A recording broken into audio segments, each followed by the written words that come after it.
We're now going to start our study of two variable data.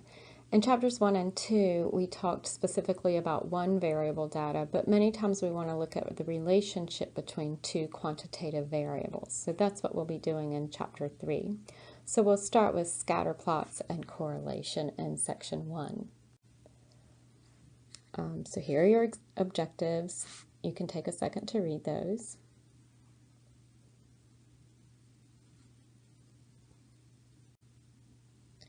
So we have a few definitions.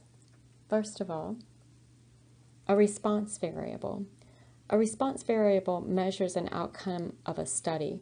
So this is like if you've been in pre-calculus or algebra 2, it's like the dependent variable. The explanatory variable is like the independent variable.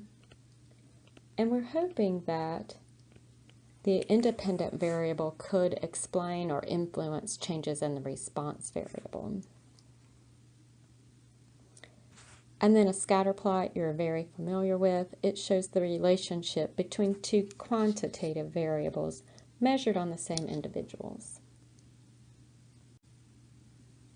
So how do we examine a scatter plot?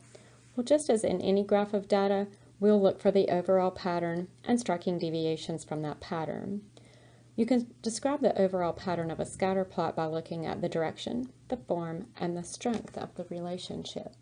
So when we're thinking about direction, we'll look to see if it has a positive direction, so rising to the right, a negative direction, falling to the right, or just no direction. The form can take on maybe a straight line form, so linear. Some kind of curved form, or maybe there's clusters. And then the strength of the association will be how closely the points follow a clear form. And that will be whether or not the form is linear or curved, etc. And then, of course, just as you're familiar with in one variable data, an outlier would be a point that lies outside the overall pattern of the other points. So let's just take a second and describe a distribution as an example. So this scatter plot gives the points, the average points per game for 12 different teams in the SEC, football teams that is, and then the number of wins they had based on the points per game. So as you can see, these points do rise to the right. They form a fairly linear pattern, and because they rise in the right, it's in the positive direction. So we'll write something like this. There is a fairly strong positive linear relationship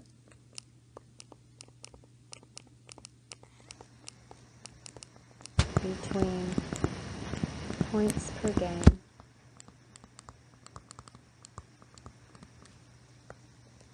and number of wins.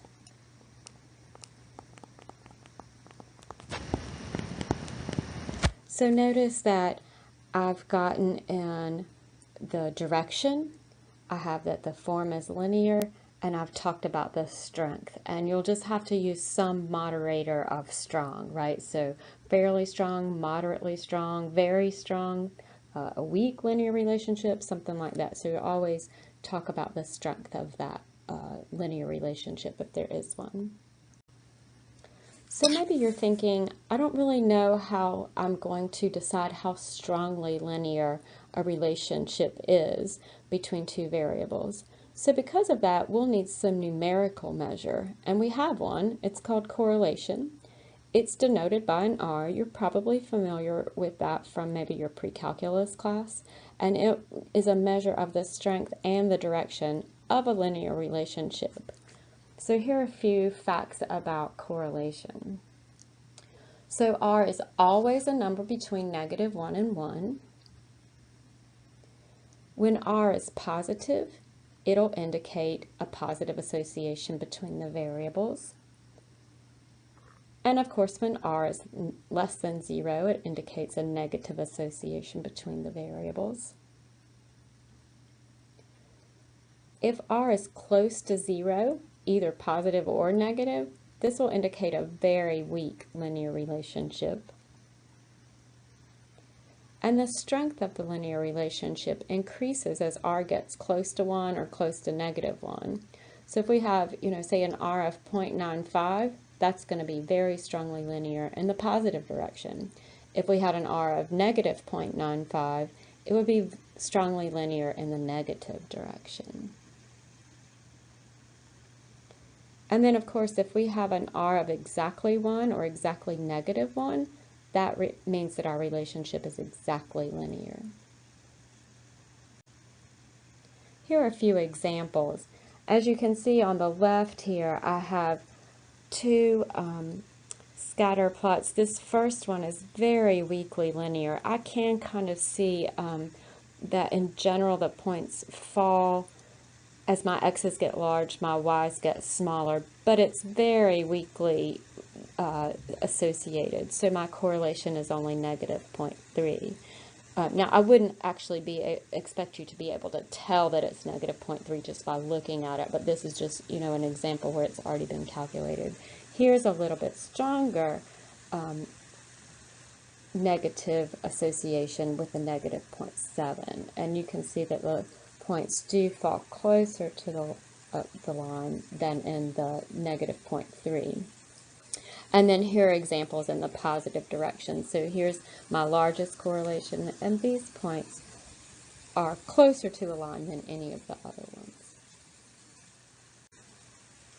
This last section here just gives you a few facts about correlation and also some cautions. So I'll just let you read those on your own. They're on your notes page, and we'll talk more in depth about those tomorrow.